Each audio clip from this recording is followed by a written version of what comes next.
एक दंगाई है उसको आप मतलब क्या कहते हैं एयर एम्बुलेंस से आप उसको इलाज के लिए भेजते हैं, यहाँ नहीं करते। यहाँ हम लोगों ने जब आवाज़ उठाया तो अभी देखिए जो हंटरगंज का जो मामला है, जो बहन है चतरा की है, एसिड उसको झारखंड सरकार भेजी। मतलब ये है कि लोग बहुत कुछ सोचते हैं, अरे उसके घर हुआ मेरे घर नहीं हुआ है। जैसे कोरोना जैसी वैश्विक महामारी घर ठकठका के सबके घर में हुआ, सबको कोरोना हुआ, वैसे ये जो जिहाद चल रहा है ना, वो एक एक दिन हर घर में जाएगा और सबको उसका इस तरह का होगा, स्थिति होगा। तो ये डूब मरने वाली बात है, ये बिल्कुल डूब मरने वाली बात है। और उससे भी डूब मरने वाली बात ये है कि मुझे भी एक ताज़ा बयान पता चला, जो यहाँ के विधायक हैं शायद ये कह रहे हैं कि प्रेम प्रसंग है। हमें कहा गया कि भाई जेल में डालेंगे, कल से फ़ोन आ रहे थे, हम यहाँ आकर बैठे हैं ज़मीन पर, जाइए जेल में डालिए। और मैं तो ये कह रहा हूँ जहाँ शाहरुख बंद है वहाँ मुझे जेल में भेजिए, आप मुझे उस जेल में भेजिए, उस बैरक में भेजिए जहाँ शाहरुख बंद है, और बाकी मुझ पर छोड़ दीजिए। एक सरफिरे आशिक ने घर में सोती हुई लड़की को पेट्रोल डालकर जला दिया।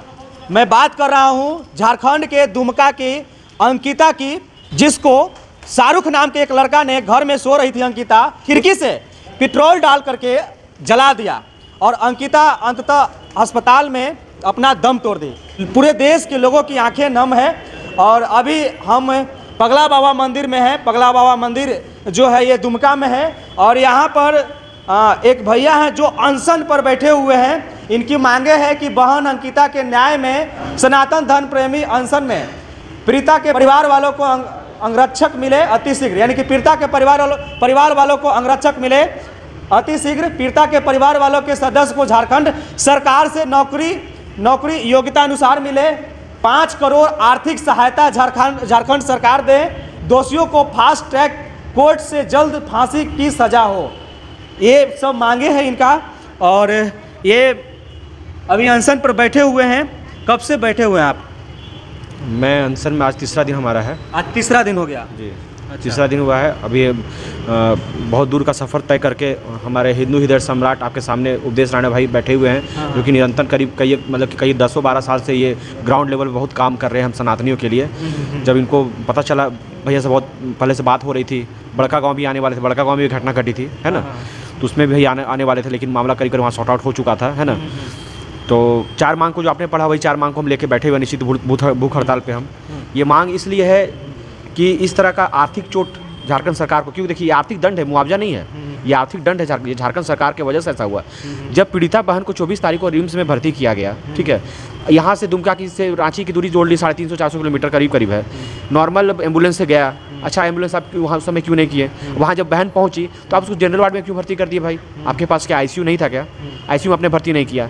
एक दंगाई है उसको आप मतलब क्या कहते हैं एयर एम्बुलेंस से आप उसको इलाज के लिए भेजते हैं, यहाँ नहीं करते। यहाँ हम लोगों ने जब आवाज़ उठाया तो अभी देखिए जो हंटरगंज का जो मामला है, जो बहन है चतरा की है, एसिड उसको झारखंड सरकार भेजी। मतलब कि हम लोग जब सनातनी एकजुट होंगे, ये समझिए बात को, सनातनी जब एकजुट होगा और एक साथ जब आवाज़ उठाएगा तो बदलाव होगा।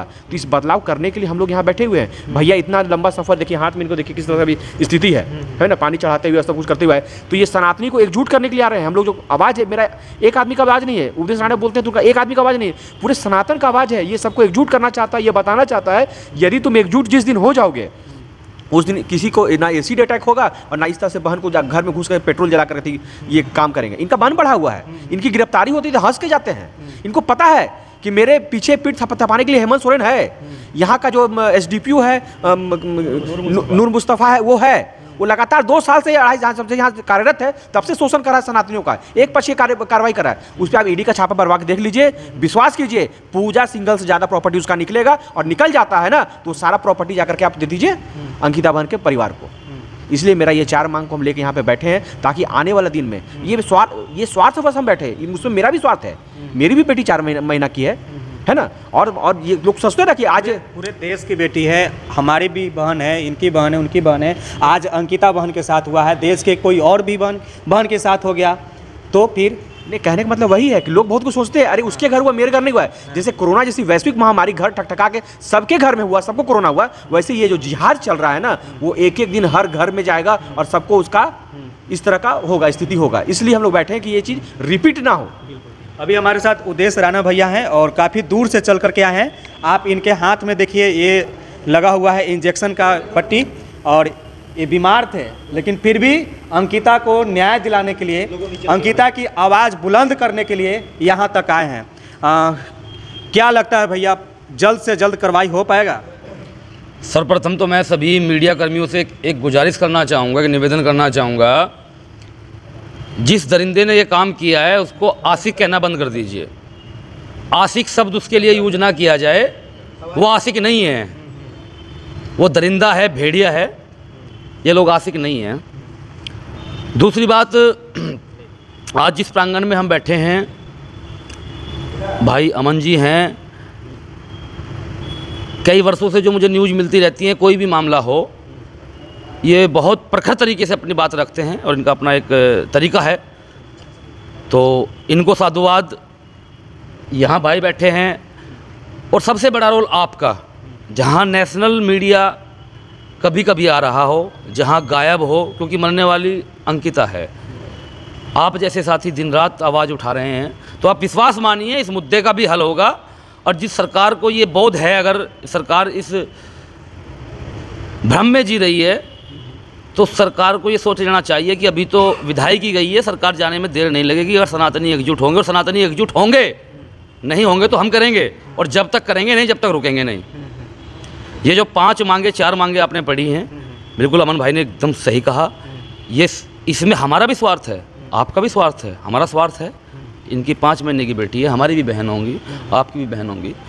एक प्रदेश में दिन दहाड़े 100 करोड़ जो दावा करते हैं सनातनी, उनकी बहन बेटी को पेट्रोल डालकर जला दिया। सिर्फ सनातन धर्म ही क्यों, कोई और भी धर्म हो सकता है, सिख, ईसाई और भी लोग रह रहे हैं। जो हमारा देश जो है धार्मिक देश है, और भी धर्म के लोग रह रहे हैं ना। मैं उसी चीज़ पर मैं आ रहा हूँ। देखिए, दूसरी तो होगी चीज़ मजहब की, मैं सनातन इसलिए उपयोग कर रहा हूँ कि देश में कहा जाता है कि एक बहुसंख्यक चीज़ है सनातनी। तो अगर बहुसंख्यकों के साथ एक प्रदेश में जो अल्पसंख्यक कहे जाते हैं रहे नहीं हैं, ऐसा अगर करते हैं, बात ये नहीं किस मेजोरिटी के साथ हो रहा है, बात ये है कि एक तरीके से बहुसंख्यकों के साथ हो रहा है, वो अल्पसंख्यक हैं जो कहे जा रहे हैं तथाकथित। तो ये डूब मरने वाली बात है, ये बिल्कुल डूब मरने वाली बात है। और उससे भी डूब मरने वाली बात ये है कि मुझे भी एक ताज़ा बयान पता चला, जो यहाँ के विधायक हैं शायद ये कह रहे हैं कि प्रेम प्रसंग है, ऐसा मुझे सुनने में आया। मैं पुष्टि नहीं कर रहा हूँ इस बयान की, लेकिन मुझे ऐसा सुनने में आया कि ये कहा गया था कि इस मामले में कोई प्रेम प्रसंग है। बताइए, जिनके भाई मुख्यमंत्री हैं, तो इतना बड़ा बयान देना, इतना बेतुका बयान देना, इसका अर्थ क्या लगाया जाए? बहुत सारे अंकिता और ये शाहरुख का तरह तरह का फोटो भी सोशल मीडिया पर वायरल हो रहा है। देखिए फ़ोटो, फेक है। देखिए फ़ोटो के तो बारे में मैं इतना ही कहना चाहूँगा, वो एडिट है, फेक है, रियल है, मैं इस पर बात नहीं करना चाहूँगा। 1 सेकंड के लिए मान लीजिए सही है, मैं आपके पास बैठा हूँ, तो मैं क्या गलत नीयत से बैठा हूँ? नहीं, मैं इंसान जाता है आता है, इसका मतलब ये है कि आप जला दोगे दिन दहाड़े? अगर आपसे बातचीत भी थी तो आप जला दोगे क्या दिन दहाड़े? बिल्कुल नहीं। तो बस यही बात है। और ये फोटो पोस्ट करने वाले लोग हैं, वो भी कान खोलकर सुन ले, उनके इस प्रोपेगेंडा को नेस्ता नाबूद कर दिया। देखिए, झारखंड सरकार को खुद पता है कि उनका अस्तित्व क्या है, वो तो पिकनिक मना रहे हैं। जो यहाँ के मुख्यमंत्री हैं, उनकी खुद की सदस्यता चली गई।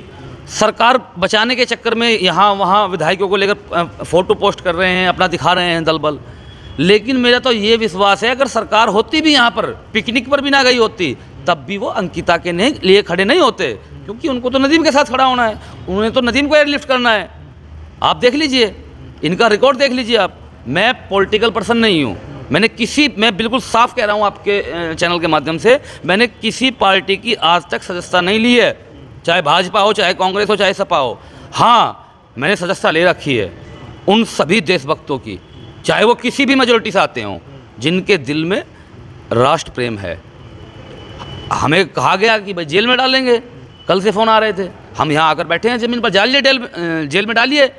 और मैं तो ये कह रहा हूँ, जहाँ शाहरुख बंद है वहाँ मुझे जेल में भेजिए, आप मुझे उस जेल में भेजिए, उस बैरक में भेजिए जहाँ शाहरुख बंद है, और बाकी मुझ पर छोड़ दीजिए। यह डराना धमकाना और जेल भेजना, ये अगर ऐसा होता तो 2000 किलोमीटर चल के ना आए होते। कुल मिलाकर बात यह है कि हम यहाँ न्याय मांगने नहीं, न्याय लेने आए हैं, और न्याय लेकर ही जाएंगे। बहुत बढ़िया।